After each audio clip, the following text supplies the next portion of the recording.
दीवानी मोर सपना के रानी तोर माया म पागल हो गयो रे।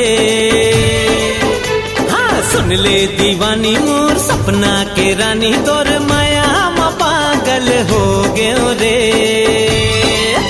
मन मोर छटपटाए जियरा घबराए तोला देखे त घायल हो गयो रे।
तोरे आँखी के काजल हो गयो रे।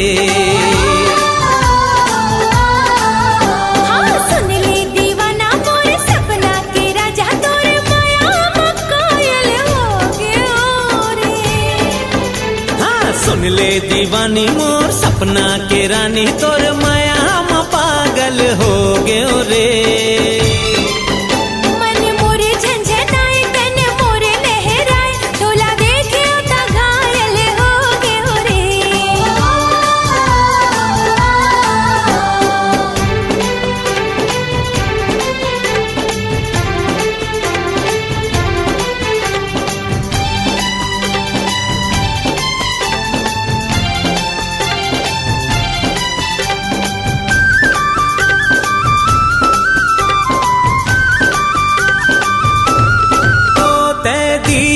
बाती बंजल बो कर दे वो जगत उजियारा।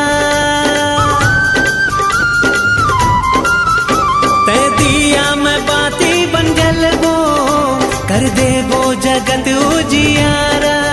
फूल खिल ही बगीचा मन के हो जाही महर जग सारा।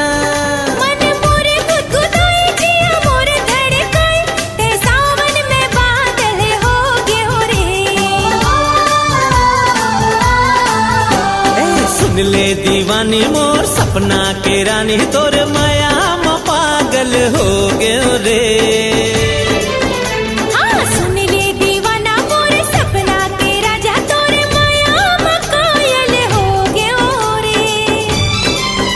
मन मोर छटपटाए जियरा घबराए तोला देखे त घायल हो गयो रे।